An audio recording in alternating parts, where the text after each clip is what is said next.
¿Qué tal, estimados amigos de este espacio, María Nuestra Madre? Soy Ricardo Espino. Como cada semana vamos a compartir un tema de tipo pues espiritual, pero también desde una reflexión histórica, filosófica. El día de hoy pues me complace presentarles el tema de la dimensión histórica de Cristo. Es muy importante que nosotros como cristianos, como católicos, tengamos conciencia de esta dimensión histórica de Cristo para poder nosotros también entablar en algún momento un diálogo, alguna relación con otras, no solo religiones, sino también con otros ambientes donde parece que se ponen en entredicho, ¿no? En tela de juicio, la, el aspecto real, histórico de Jesucristo, nuestro Señor.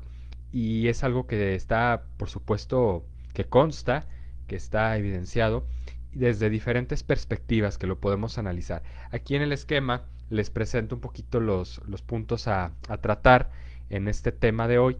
Pues serán primero la parte, eh, vamos a decir, profética, donde reconocemos a Cristo como nuestro Salvador, ¿no? Tendríamos que hablar primero de la promesa de un Mesías, de la promesa de un Salvador al pueblo de Israel, que pues tiene repercusiones hasta nuestros días. Inclusive, aunque el pueblo judío todavía en una generalidad, en una mayoría, no reconoce ese mesianismo de Cristo, de Jesucristo, pues está todavía vigente y por supuesto Dios espera que en algún punto, de hecho inclusive las escrituras lo prevén, el pueblo judío vuelva a Dios, vuelva a esa promesa original y sepa reconocer en la persona de Cristo ese único y definitivo Salvador que fue prometido desde antiguo y que tiene cumplimiento precisamente en la encarnación del Hijo de Dios. Precisamente elegí este tema porque, como saben, pues acabamos de celebrar el día de ayer, 25 de marzo, la festividad de la Anunciación, que de hecho más propiamente hablando se trata de el misterio de la encarnación de Cristo, ¿no? El anuncio de Gabriel, del ángel Gabriel a María, supone, ¿no? Marca el inicio, el parteaguas a nivel histórico también de la entrada de Dios, de Cristo, en la persona de su Hijo, en nuestra historia, en nuestro tiempo, en nuestro espacio, en nuestras circunstancias, y precisamente es algo que de lo cual estaremos tomando como base para poder justificar el aspecto de esta dimensión histórica, ¿no? Si vamos descomponiendo los términos, los elementos, pues algo histórico es algo que está, que sucede, es un hecho dado en el tiempo, en el espacio, y que tiene una comprobación, vamos a decir, empírica, tiene una manera de comprobarse, ¿no? Y esto es algo que consta en los textos más antiguos que hablan de Cristo mismo. Aquí haré referencia para poder quitar ya este cartelón. Será primero entonces el aspecto de Cristo como Mesías prometido, luego la dimensión filosófica de Cristo, ¿no? Dimensión filosófica y teológica, perdón, comprende los dos aspectos para poder justificar también en términos racionales la, el mesianismo de nuestro Señor, la venida, su encarnación en este mundo y por supuesto su obra salvadora. Y luego tendríamos algunas referencias históricas que les compartiré, bueno, nada más como casi casi enunciándolas, algunos autores, historiadores que hablan precisamente del Cristo, el hombre histórico, el hombre real, que vivió en un determinado tiempo. Y por último, pasar, el último tema que está anunciado acá será del antropomorfismo, ¿sí? De los dioses, ¿no? Que se consideraba tanto en la mitología griega, en el ámbito pagano de Oriente, Occidente, a la encarnación, a hacer como una especie de, proponerles a ustedes que veamos una especie de relación, ¿no? Como un antiguo y nuevo testamento, vamos a decir, si se puede hablar en términos o en proporciones ya universales o mundiales, más allá de los relatos, por supuesto, de las Sagradas Escrituras, en que se enmarca la historia de Israel, ¿no? Que sabemos que es el Antiguo Testamento. Pero aquí estaremos hablando como tal de, en este sentido, dimensión histórica universal o mundial, el antropomorfismo, porque será una manera de entender, ¿no? Desde a nivel filosófico y teológico, cómo se da precisamente, cómo Dios va preparando a la humanidad para aquel encuentro entre Dios y el hombre en la persona de su Hijo con su encarnación. Así que bueno, pues estos serán los puntos que estaremos considerando. Espero se muestren claros para todos ustedes y pues vayamos siguiendo un poquito la línea de este tema. Gracias por el favor de su atención.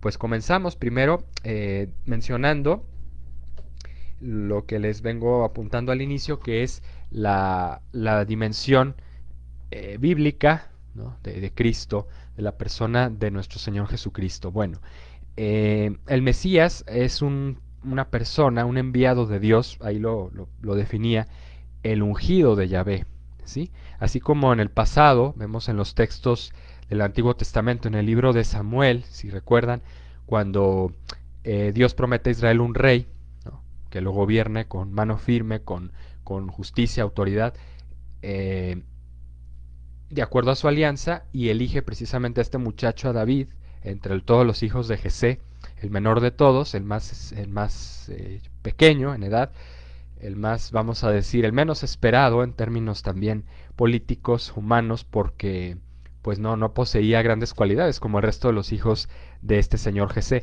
Pero bueno, Dios le indica a Samuel, al profeta, que busque, que encuentre a este muchacho y que lo unja. Entonces, ¿con qué se ungía? Con aceite, con óleo, ¿verdad? Que los profetas también consagraban, nombre de Yahvé, y a través de un cuerno. Bueno, este ritual, este simbolismo de la unción, es muy importante entenderlo en la historia del pueblo hebreo, el pueblo judío, ya propiamente judío, como les había comentado en algún otro tema, cuando a partir de que Moisés, ¿no? Con la autoridad de Yahvé, saca al pueblo hebreo de Egipto, lo conduce hacia la tierra prometida, a través del Mar Rojo y demás, él instituye, vamos a decirse, el profeta, el mayor de todos los profetas, porque instituye ya como tal esa alianza, eh, inclusive a nivel de normativa, a nivel de religión, ¿no? La religión judía. Entonces estamos hablando que pasan más o menos pues unos, ¿qué serán? 5 siglos después entre Moisés y David. Y luego ya tenemos propiamente el momento en que al instituir un reinado en la persona de David, Yahvé Dios, Dios Padre, pretende precisamente preparar a su pueblo para que esperen, para que confíen en esa promesa de salvación que hará a través de un heredero de David, de la estirpe de David, que será su hijo mismo, ¿no? Que como mencionábamos el tema anterior, voy a hacer un poquito referencia a otros temas que he podido compartirles.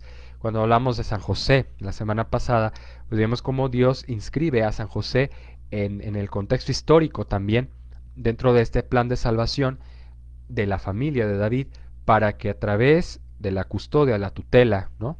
La adopción de José como padre de Jesús, pues pueda cumplirse, darse cumplimiento a esa promesa.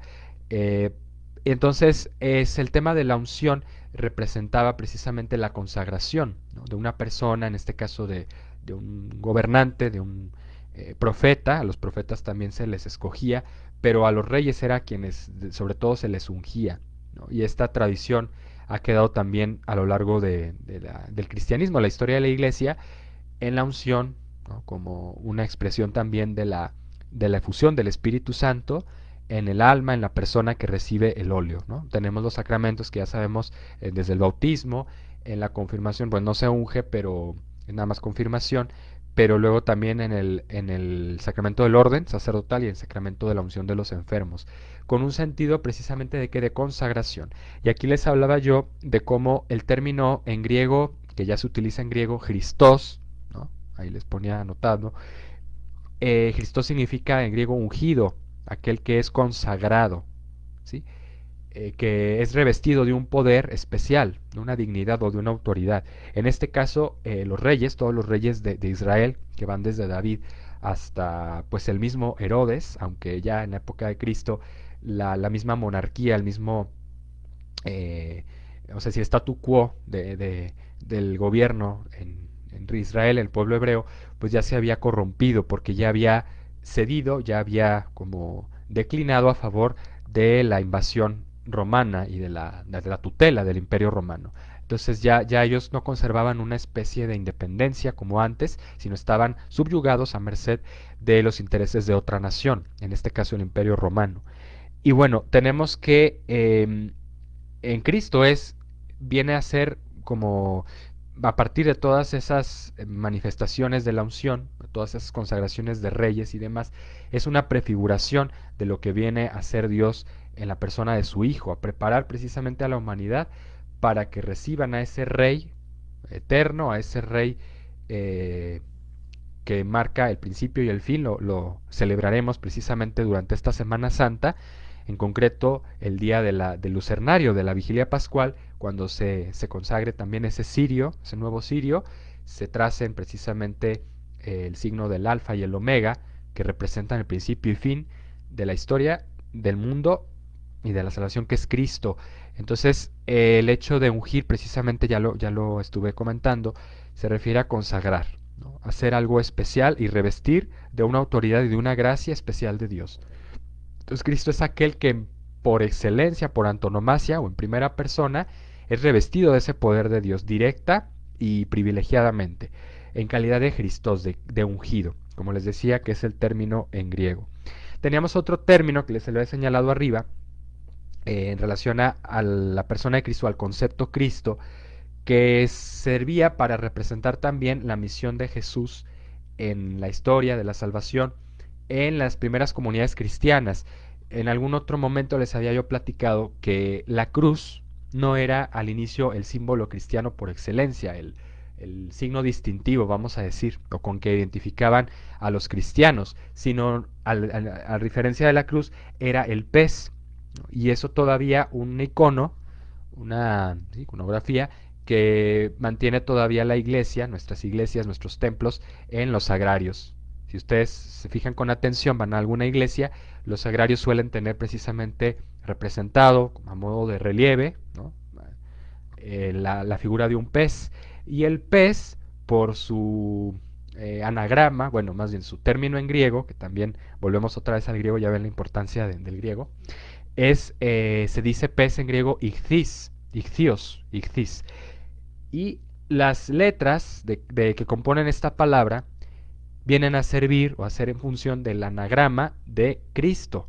¿Por qué? Porque la I, que es la iota, la letra iota de ichthys, viene a decir Jesús, el nombre de Jesús, Jesús. Y luego la G, que es la otra letra, ichthys, vuelvo a repetir, la G viene a decir Christos, la palabra a la que ya me referí, el término de Cristo.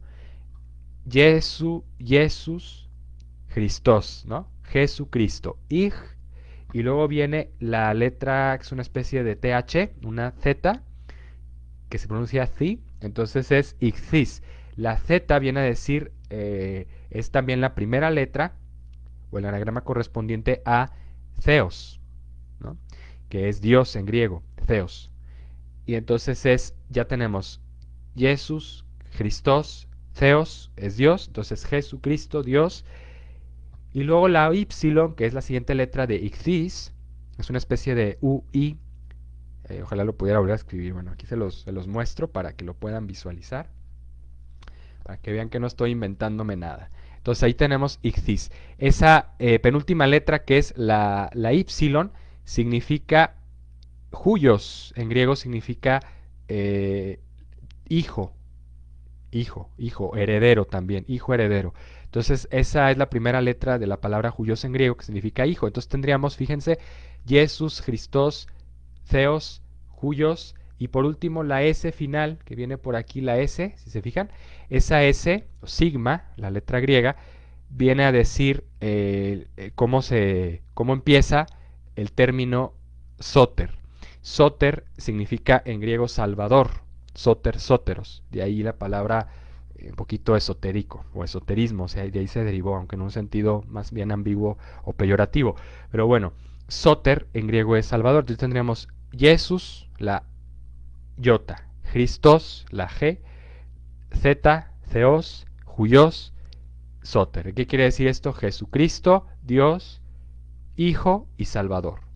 Entonces esta era la manera en que los cristianos recordaban, ¿sí?, a través de la imagen del pez, la persona, la misión y la autoridad de Cristo sobre sus vidas. Por eso se representaba en los primeros siglos con la forma de pez, ¿no?, por las letras, ¿no?, de la palabra pez en griego, que es ichthys, que se utilizaba como una especie de código, vamos a decir, era un código. Recordemos que en los primeros siglos pues se vivía en una fase de clandestinidad, de persecución, porque pues el cristianismo se enfrentaba a la religión pagana, predominante todavía en el Imperio Romano, que pues era una oposición, suponía un desafío a la autoridad y a las deidades que prevalecían en Roma.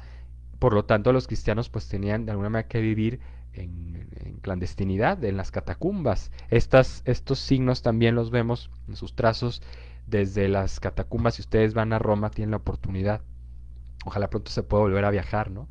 De visitar las catacumbas de San Calixto u otras que existen por ahí, verificar que están plasmados precisamente estos signos.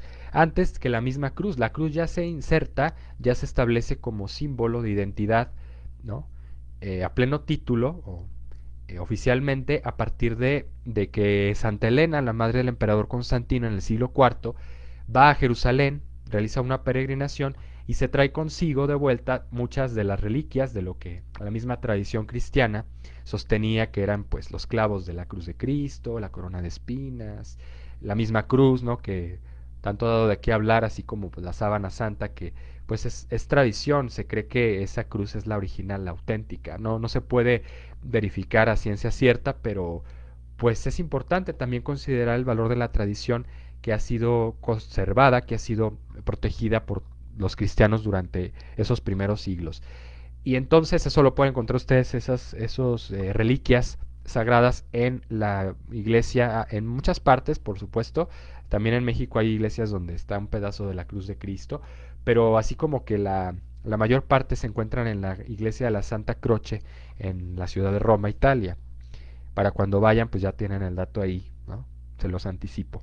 Bueno, entonces hablar de este aspecto de la dimensión histórica de Cristo nos lleva a considerar lo que está plasmado en las Escrituras, si se fijan, cómo Dios promete un Salvador a través de una misma raza, de una estirpe que es la familia de David, todos sus sucesores, su descendencia, que Dios no incumple, vamos a decir, su promesa. Dios no se retracta, a pesar de que sus sucesores, el mismo Salomón y demás, comienzan a pecar, a cometer traiciones a Yahvé, ¿no? El mismo Salomón, aunque primero pidió sabiduría, también está narrado ahí en el libro de los Reyes, que pues en algún momento su corazón se corrompe, ¿no?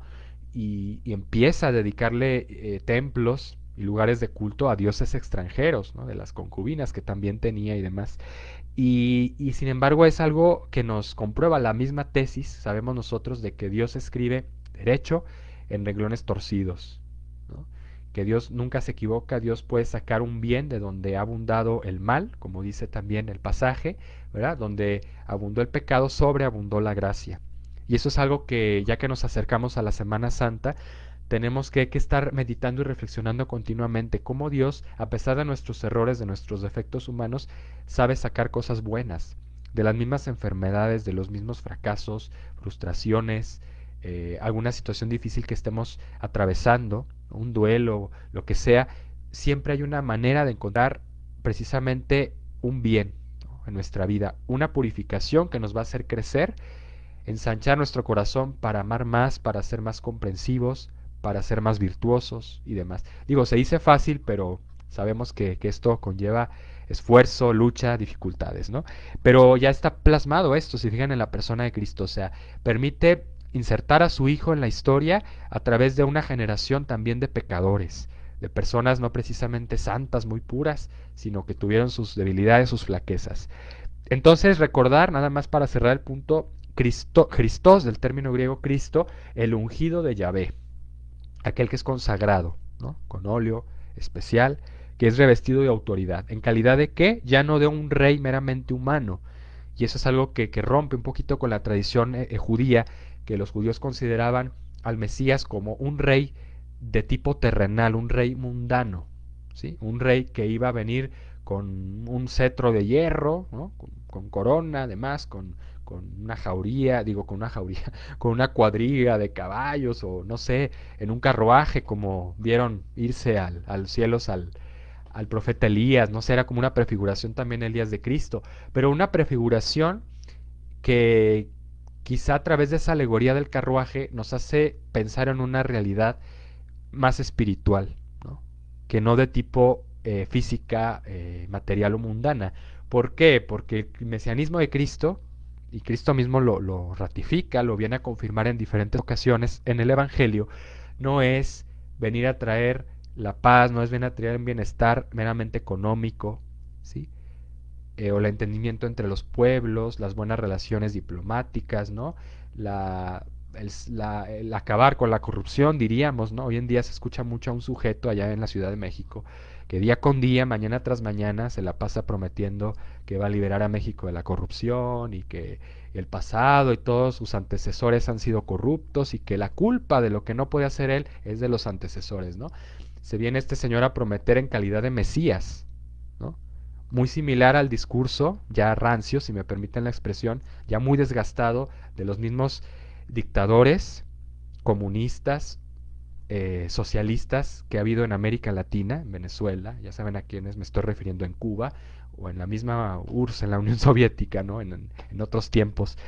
Y entonces Cristo viene a romper con esa tradición, con esa especie de expectativa política que tenían los judíos de que sí, por fin va a venir un caudillo, un libertador que nos libere del yugo primero de los babilonios, ¿no? Desde que Nabucodonosor invade Jerusalén, se lleva cautivos a los príncipes, a los nobles de Israel, a Babilonia, ya esperaban y ya inclusive hay trazos, hay momentos en que Dios habla a los profetas, a Daniel, ¿no? A Jeremías, a Isaías, para hacerles ver que ya está preparándose el momento para la venida de Cristo, que ya deben de esperar, predisponerse para recibir a ese Salvador. Luego viene la irrupción también de los persas que conquistan Babilonia, otra era de esclavitud, de cautiverio, aunque ya Dios va abriendo también los corazones de esas personas, del mismo rey persa, Darío o Ciro, los va haciendo que se abran, que sean más condescendientes, que empiecen a temer también al Dios verdadero, al Dios de los hebreos, al Dios Yahvé. Y luego vienen los helenos, los griegos, por último los romanos, ¿no? Entonces, una serie de pueblos se van haciendo, vamos a decir, con los territorios de Israel y los van asumiendo, los van poseyendo como una especie de prueba también que Dios permite para preparar, para en los corazones ir sembrando la esperanza. Y pensemos que eso se puede trasladar a nuestras épocas ya de pandemia, de crisis, de desigualdad, de tantas situaciones, desafíos que enfrentamos hoy en día, como también son pruebas que Dios nos permite para extraer, sacarnos un mayor bien desde nuestro mismo espíritu, ¿no? Que aprendamos precisamente a amarlo, a desarrollar esa capacidad de lucha en el bien contra el mal. Y entonces eso es todo lo que, fíjense, viene a decirnos la persona y la palabra, el mismo término que explicábamos ahorita de Cristo. Luego tenemos la dimensión, ya les iba a plantear, más filosófica y teológica de Cristo, que eso está plasmado en algunos textos desde las Sagradas desde el Antiguo Testamento, perdón, como y de manera principal o bastante evidente en el texto del Evangelio de San Juan, al que ya en otras ocasiones también me he referido y me gusta mucho hacerlo porque es un texto clarividente, es un texto muy profundo y reflexivo que les invito en esta Semana Santa a volver sobre él, ¿no? A ahondar, a meditar, no como quien lee una noticia, una nota, ¿no? En el periódico, o en el, bueno, ahora ya no es periódico, ahora es el diario digital, ¿no? Las noticias desde el celular, desde el internet. No verlo de una manera superficial como simples espectadores, sino tratar de entender qué me está diciendo a mí ese texto. El prólogo de San Juan, que es al que me refiero, nos habla de Cristo no solamente en calidad de Mesías, que esa faceta ya la desarrolla más bien el Evangelio o el evangelista Mateo. ¿Sí? Cada evangelista de los tres sinópticos tiene una vertiente, una perspectiva única, pero también complementaria de las demás. Si Mateo es el que habla del aspecto más profético y vamos a decir, el sentido del mesianismo de Cristo para el pueblo hebreo, para el pueblo judío, Marcos se dedica más a hablar, a ponderar la dimensión del ministerio universal de Cristo, al igual que Lucas, la misión de Cristo hacia afuera, hacia los paganos. Tenemos pasajes como el centurión, ¿no? Como la cananea y demás, que nos hacen ver que Cristo es enviado a todos los pueblos, a todas las gentes, con esa misión universal de Mesías. Pero en Juan, como que volvemos a algo mucho más de raíz, mucho más profundo, porque nos habla de Cristo como logos y utiliza inclusive Juan términos ya en griego, que es el lenguaje en el que escribe el Evangelio, al igual que los demás evangelistas, pero con un griego un poquito más culto, mucho más cuidado, también porque ya han pasado varias décadas, varios años después de la muerte y resurrección del Señor, que pasados esos primeros años se escriben los tres sinópticos, Mateo, Marcos y Lucas, ya en el siglo, en los albores del siglo segundo, fines del siglo primero, en el año 99, 100, es cuando se publica o se da a conocer este texto de Juan. Entonces ya se refiere Juan, ya se dirige a todas las mismas tribus del pueblo hebreo, de tribus de Israel, cristianos dispersos por el mundo, que ya el cristianismo para entonces se ha logrado extender hasta lo que llamaban en el antiguo imperio las columnas de Hércules, o sea, hasta el mar Atlántico, ¿no? Las columnas de Hércules se sitúan en España, precisamente hay dos puntos en Galicia, en La Coruña, y también donde están precisamente el estrecho de Gibraltar, ¿no? Al sur de España, entre África y Andalucía, porque ahí es donde pues terminaba o se delimitaba el imperio, inclusive para aquel entonces todavía era el fin del mundo conocido. Entonces, tanto Europa como África, el norte de África y Asia, Oriente Medio, ya poseía precisamente todo ese fermento, toda esa influencia cristiana. Y es cuando Juan entonces busca hablar a sus interlocutores, a todo el mundo, con un lenguaje universal y emplea precisamente no solo el idioma griego en su versión común, vernácula o corriente, sino con términos un poco más cuidados. Eso es un poquito el contexto de San Juan. Por eso utiliza la palabra logos. Logos quiere decir palabra, razón, tratado, estudio. Tiene un sinfín, bueno, muchas y muy variadas acepciones, pero la que más quizá, en la que más coinciden los expertos, los biblistas o los teólogos, es el significado de razón.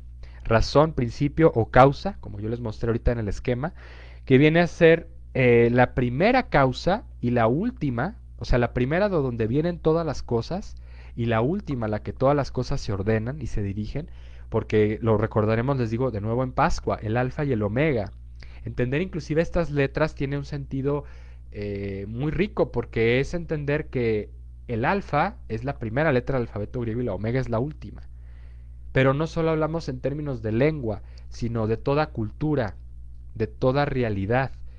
Es muy bonito también, les comparto a la luz de esto el discurso que realizó Juan Pablo II, San Juan Pablo II ahora, el primer día, bueno, más bien su primera intervención como pontífice, después de ser elegido, cuando tuvo lugar la ceremonia de inicio de su pontificado, ¿no? Que ya no era coronación, porque él ya no se puso la corona tradicional de los papas, sino nada más la,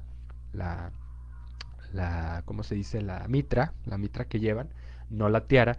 Y el Papa realiza un discurso muy bello ese 22 de octubre de 1978, cuando inaugura su pontificado, en un momento convulso para el mundo, ¿no? Un mundo dividido en dos bloques, ¿no? Dos visiones, dos políticas, y dice, entonces el Papa hace este llamamiento: abran de par en par las puertas a Cristo, primero de su corazón, pero también dice, abran todo, abran los sistemas económicos, políticos, culturales. O sea, lo que viene a decir el Papa es que Cristo puede perfectamente transformar, y de hecho quiere transformar toda realidad humana. No solamente el aspecto religioso, el aspecto espiritual, sino que también debe Cristo de tomar posesión de lo que es suyo, de todo lo que le ha sido dado, porque el mundo ha sido creado gracias y por Él, y todo se conduce hacia Él. Es lo que nos viene a decir Juan, y en palabras ahora de Juan Pablo II, en el discurso al que me he referido, pues vienen a tener una actualidad y una resonancia mucho más viva para nuestros días, si se fijan, porque pues hace apenas unos años ya diríamos, no, pues ya unos 43 van a ser, 42 años más o menos desde ese discurso, pero que todavía sigue teniendo un eco, una huella en nuestra conciencia y en nuestra realidad. Entonces Cristo, razón primera, dice San Juan, en el principio existía el verbo, existía la palabra, la razón de todo, la causa, ¿no? En griego es muy bonito porque dice enarge enjo logos. En el principio estaba la palabra, ¿no? Y la palabra estaba con Dios, estaba junto a Dios. Por Él se hicieron todas las cosas, por Él vinieron a la existencia, por esa razón, ¿sí? Y nada se hizo sin ella, nada de cuanto existe, ¿no? Todo fue hecho por ella, y aunque esta luz, más bien esta palabra era la luz de los hombres, la vida, muchos no la reconocieron, ¿no? Y va siguiendo, desentrañando ahí el texto, este discurso tan bello de Cristo. Es muy cristocéntrico y es a lo que quiero apuntar. Volver la mirada a Cristo en esta Semana Santa es importante porque recordemos, como lo han dicho pues todos los santos con su mismo testimonio de vida, los padres de la Iglesia, los papas, y actualmente el Papa Benedicto XVI, emérito, que nos ha recordado desde su libro famoso Introducción al Cristianismo y luego a lo largo de sus enseñanzas como Papa, que el encuentro con Cristo debe ser vivo, con una persona real, no limitarnos a una idea, como voy a referirme a eso de las ideas cuando hablemos de la dimensión religiosa o el antropomorfismo, ¿no? Que había en la antigüedad, querer eh, como objetivizar a Dios a través de figuras naturales, ¿no? De la luna, del sol, de las estrellas, de la lluvia y demás. Un aspecto, un común denominador, vamos a decir, de todos los pueblos, de todas las culturas, pero que ya en Cristo eso no tiene sentido, porque Él ya nos viene a mostrar el rostro mismo de Dios, del Padre. Y es lo que también remarca San Juan. Entonces, ya para cerrar el punto, les recomendaría yo volver a este texto tan bello, precisamente en esta Semana Santa. Lo solemos pues proclamar en el Evangelio, bueno, en la Santa Misa, en Navidad más bien, desde el 25 al 31 de diciembre, pero reviste una importancia fundamental también desde la perspectiva de los misterios de la pasión de Cristo, su pasión, muerte y resurrección, ¿verdad? Luego tendríamos que hablar un poquito de las referencias históricas. Aquí los mismos textos de las Sagradas Escrituras, sea del Antiguo Testamento, que van preanunciando, van profetizando a ese Mesías, ¿no? Con diferentes matices, con diferentes aspectos, ¿no? Por ahí se habla también del león de Judá, ¿no? Aquel representado en la figura de ese animal tan fuerte, tan regio, tan solemne, vamos a decir, que viene a ser como la cabeza, ¿no? En la jerarquía del reino animal o del mundo natural, pues el rey de la selva, así se le llama al león. Pues a escala, vamos a ir a una escala bastante participada, entenderíamos que es lo que Cristo viene a hacer para todo el mundo, para toda realidad, no solamente material, física, sino también espiritual. Dentro de todos los seres espirituales, Cristo es precisamente el que los unifica, el que les da sentido. Y entonces las referencias aquí pues son bastante abundantes. Lo que habría que destacar es sobre todo las que nos dan los evangelistas, ¿no? Sobre todo Lucas en su primer capítulo, primero, bueno, y segundo, cuando en el segundo habla del nacimiento, nos va describiendo un poquito más detallado el contexto histórico en el que Cristo viene a este mundo, ¿no? Habla del censo que proclama, que dictamina que se realice en todo el imperio el emperador romano Octavio Augusto, que después va teniendo pues sus aplicaciones a lo largo de todos los territorios y las provincias romanas. Detalla Lucas que siendo Cirino gobernador de Siria, ¿no? Herodes tetrarca de Galilea y demás, viene a tener lugar ese primer censo. Ese censo es muy importante, les voy a decir por qué. Porque es un modo de advertir o de señalar un aspecto histórico concreto que después hacemos una revisión, nos permite poder encuadrar, no con una precisión total, pero más o menos el periodo en que Cristo vino a este mundo, ¿sí? Periodo inclusive la temporada del año, porque se sabe, se consta por los historiadores romanos que Cristo vino a este mundo en una época de invierno, ¿no? Y eso también es un aspecto que nos habla, otra vez utilizando una analogía, como una prefiguración o como una metáfora, se puede decir, o expresión, imagen, vamos a decir mejor, de el invierno que atravesaba la humanidad, de esa necesidad de calor, de esa necesidad de un Dios que viniera a este mundo, que se hiciera hombre, que nos amara, que nos comprendiera, que entendiera nuestra realidad, nuestros problemas y que lo transformara, todo eso lo volviera a ser nuevo. Por eso el invierno, que viene a ser el periodo del año más frío, ¿no? Se sabe entonces por ese texto, por ese dato histórico que que resalta Lucas, que Cristo vino al mundo en ese periodo. Ahora sí que si hablamos del en qué momento fue el nacimiento, a ciencia cierta no se sabe. La tradición cristiana desde muy antiguo ha sostenido que pues se sitúa entre diciembre y enero, que son los meses más fríos. Además, por la cuestión de la fiesta del sol, que era precisamente el solsticio de invierno, entre el 22 de diciembre, que inicia el invierno como temporada, como estación, hasta los primeros días de enero, porque es cuando el sol brilla más en invierno, ¿no? Los días comienzan ya a partir de ahí a ser más largos que la noche, ¿sí? Y entonces es como otra figura, fíjense qué interesante, de ese Cristo que viene a opacar el sol, o a ser el mismo, a través de la figura del sol, el referente fundamental de nuestra vida, de nuestra historia, ¿sí? Inclusive también de nuestra oscuridad, de nuestras dificultades, ¿no? Entonces voy a mencionar otros nombres que también resaltan otros historiadores de la época que hablan del momento del hombre histórico que fue Cristo y de sus momentos clave, como son Flavio Josefo, un historiador judío, pero también romano, compartía como las dos nacionalidades, y él habla en su historia también de la persona de Cristo. Plinio el Joven, me parece, Tácito, no estoy seguro si también lo menciona, pero bueno, lo que sí, y vuelvo a resaltar el punto, es que advierte en ese momento del censo, ¿no? Y es una fase clave porque nos evoca también ese otro pasaje que dice cuando llegó a la plenitud de los tiempos, ¿no? Envió Dios a su Hijo, nacido de una mujer, nacido bajo la ley. Ese tema o esa denominación, plenitud de los tiempos, nos tiene que hacer precisamente conciencia de que Dios ya había ido preparando a la humanidad desde muy atrás, ¿no? Ahorita me voy a referir también a otro aspecto histórico, no menos importante, y en línea con este último comentario lo enlazo, porque si se fijan, a lo largo de la historia de las culturas antiguas, ¿no? China, Mesopotamia, bueno, Persia, ¿no?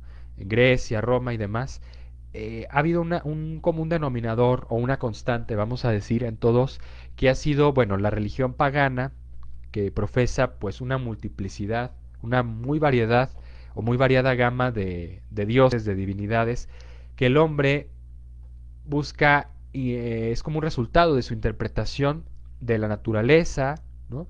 De todo lo que le rodea al universo mismo, que es grandísimo, inconmensurable, y de su misma realidad humana, es decir, cómo el hombre entiende su sentido, su origen, más bien su origen, su sentido y su fin. A través de la expresión de la naturaleza, allí conoce las cosas, la realidad y la utilidad que tiene toda la realidad, ¿no? Material, las plantas, los animales, el cielo y todo lo que ha sido creado, vamos a decir, a partir de sí mismo o desde sí mismo, con ese enfoque de decir, ¿esto de qué me habla? ¿O será que yo vengo de las estrellas? No sé, los grandes astrónomos antiguos pues hablaban de que éramos hijos de las estrellas, ¿no? O polvo de estrellas, por ejemplo.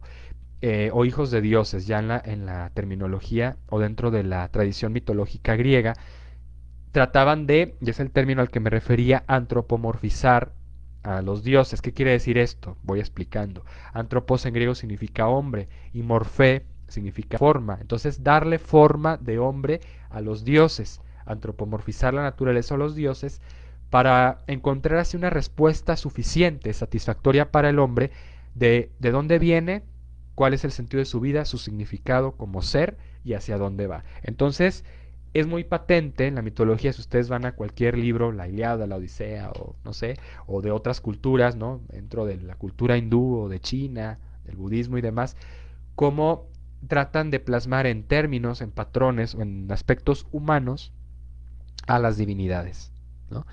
Dentro de la cultura griega, les digo, es muy preciso porque los hombres atribuyen no solo las fuerzas de la naturaleza a aspectos divinos o más bien a poderes sobrenaturales o divinos. La lluvia, los rayos, el cielo, pues eran posesión del dios más grande, Júpiter, ¿no? Porque estaba muy arriba, en lo más alto. Está el dios Poseidón, que es el dios de los mares, ¿no? Que llamaron después los romanos Neptuno, Mercurio, el dios de la salud, Hermes y demás, ¿no? No me voy a entretener aquí a hacer toda una distinción de la mitología, porque no es el caso, pero lo que sí quiero que quede claro y que conste, invitarles a ustedes a reflexionar es que todos estos momentos históricos prefiguran también a Cristo. Porque Cristo, ¿qué viene a hacer? Viene a converger, y esto, por eso voy a volver a hablar del tema de la cruz, ¿no? La cruz, que es vertical y horizontal, ¿sí? Es una encrucijada, ¿se fijan? Son como el plano cartesiano, el eje X y el eje Y, ¿no? Incluso la matemática nos puede evocar a Cristo, fíjense qué interesante, a la misma cruz. ¿Por qué? Porque son las dos realidades, el espacio y el tiempo, vamos a decir, las dos coordenadas fundamentales de toda la realidad. Lo humano con lo divino, lo material con lo espiritual, ¿no? Horizontal y vertical. Hablando también del mismo hombre.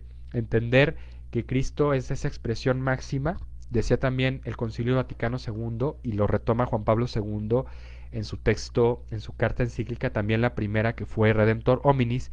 Cristo es la respuesta a todos los interrogantes del hombre. O sea, fuera de él ya no hay más que buscar. Ya en él están condensadas y puestas también todas las esperanzas, o más bien cumplidas todas las esperanzas y expectativas desde antiguo. Todo lo que habían dicho inclusive los orientales, ¿no? Confucio y demás. Bueno, Confucio es ya posterior, pero me refiero a que ya habían logrado precisamente en Cristo obtener toda esa respuesta, toda esa justificación al tema del bien, al tema del mal, ¿no? Por su encarnación. Entonces, en el antropomorfismo de las divinidades antiguas, que inclusive por eso les daban atributos humanos, dígase vicios como virtudes, ¿no? Los dioses también pues se encaprichaban, se enojaban, ¿no? Poseían sentimientos y demás. Era una manera en que el hombre concebía, entendía o racionalizaba el poder divino y la relación de Dios con el hombre. En función, ya les digo, de qué, de entender ultimadamente su origen, su sentido, el sentido de su vida y su fin.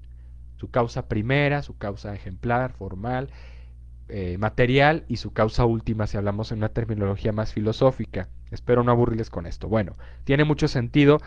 ¿Por qué? Porque esto viene a preparar, y es lo que los teólogos llaman semina verbi, o sea, las semillas del verbo, las semillas de ese logos al que me he referido, están expresadas ya arrojadas, como esa parábola del sembrador que va arrojando semillitas, ¿verdad? En diferentes terrenos, abrupto, liso, rugoso y demás, estéril, y van quedando ahí esas semillas de qué? De la palabra, del verbo, de Dios. Dios ha permitido, ha iluminado las conciencias de los hombres de toda época, de todo contexto y cultura, para que logren advertir ya un atisbo, una luz, ¿sí? De ese plan de Dios para la humanidad, de cómo Dios lo va a transformar todo en la persona de su Hijo, cómo Dios, que es espíritu puro, que es perfecto, inconmensurable, va a hacerse hombre, va a entrar en nuestra materia, se va a antropomorfizar, ¿sí? O sea, ¿qué viene a decir esto? Cumple Dios esas expectativas que tenían los antiguos, sin ellos a lo mejor pensarlo, pero ya había un intento de establecer un nexo, un vínculo entre lo humano y lo divino, ¿se fijan? Antropomorfizando también a los dioses. Y esto lo viene a decir Cristo con su encarnación misterio, que como digo, y ustedes saben muy bien, acabamos de celebrar el pasado jueves, ayer 25 de marzo. Luego también esta es otra fecha que dirán ustedes, bueno, ¿quién se la inventó? ¿Quién la estableció? Pues se contabilizan precisamente los 9 meses regulares, ¿no? De una mujer que queda embarazada, en este caso la Virgen María, la Santísima Virgen, pues 9 meses antes del acontecimiento de la Navidad, que como ya dije, no tiene fecha precisa, no es, o al menos no nos consta histórica o empíricamente que fue en 25 de diciembre, como para los ortodoxos, las iglesias orientales, ellos consideran que es el día de la Epifanía, el 6 de enero, porque también es el día en que Cristo se da a conocer, no solo a los pastores, sino a los magos, a los sabios de Oriente. Entonces, entre el 25 de diciembre y 6 de enero es como se enmarca precisamente el periodo de la Navidad. Sin afán, les digo, de ser eh, demasiado pues cientifistas, de decir cuándo se sitúa la fecha exacta, porque no la sabemos.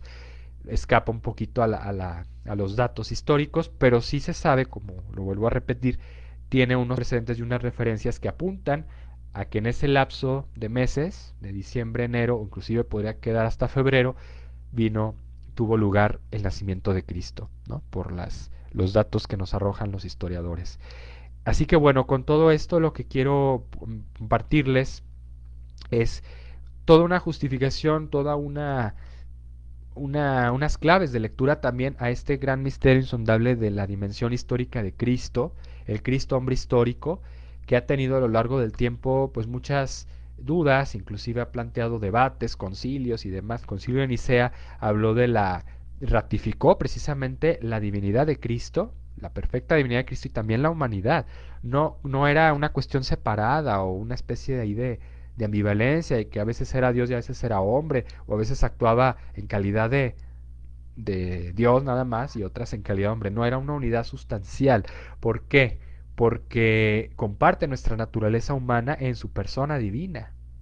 Cristo no necesita, no le añade nada a la humanidad, pero Él asume en función y en virtud de nuestra salvación, para que seamos rescatados, seamos restaurados en Él. Eso es lo que dice la teología y el concilio de Nicea. Así que, pues agradecerles el favor de su tiempo, de su atención.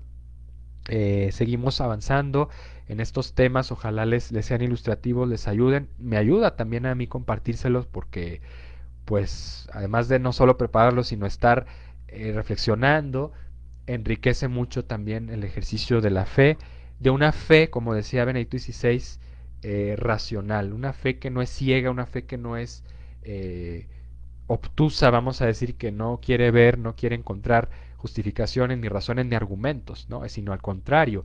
Decía Benedicto XVI también, con esto voy concluyendo, en su documento, en su discurso que dirige en Ratisbona, una universidad, bueno, en una ciudad alemana, en el 2006, en uno de sus viajes a Alemania, dice que la universidad, las escuelas, pero podría hablar igual parafraseando a Juan Pablo II, en todos los ámbitos, la economía, la política, ¿no? La cultura, el arte y demás, todo se debe abrir a Cristo.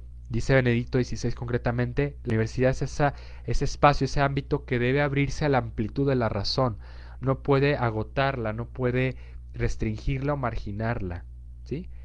Porque pasa que hay escuelas, hay inclusive universidades que están muy adentradas o muy en una línea política o ideológica y no salen de ahí, ¿no? Me pasa a mí ahora que estamos acá en estas partes, acá en Durango, en provincia, proponiendo nuevos cursos, nueva formación en términos de filosofía, humanidades y tal, como que a veces que vaya teniendo peso este ámbito, vaya teniendo cada vez más importancia en los estudios humanísticos, ¿no? La reflexión, el pensamiento crítico, para ayudarnos a comprender mejor nuestra realidad como personas, a vivir mejor, con más calidad de vida, con más perspectiva. Y es algo que la universidad, que todas las instancias deben de procurar, ¿no? Abrirse a esta racionalidad, porque en últimas cuentas la razón nos lleva y responde a una sola cosa, más que una cosa es, y me disculpo, es una persona que es Cristo, la razón primera, el logos, ¿no? Todo proviene de ahí, todo vuelve hacia Él. Que esta Semana Santa nos ayude entonces a retomar el rumbo, a verificar por qué dirección estamos yendo, por qué dirección tratamos de encauzar a nuestros hijos en su educación, en sus valores, en sus actividades, nuestra misma vida, nuestros mismos hábitos, si están realmente centrados en Cristo o si se están desviando por otras vertientes. Y así que ya ahora sí me despido, que tengan un excelente fin de semana, muy buena y próspera, provechosa Semana Santa. Hasta la próxima, agradezco a Gaby y a Lujas, mi amiga, por invitarme a este canal, a este espacio. También me pueden encontrar en otros medios como mi canal de Conócete a ti mismo en YouTube para si gustan seguir otros contenidos. Hasta la próxima.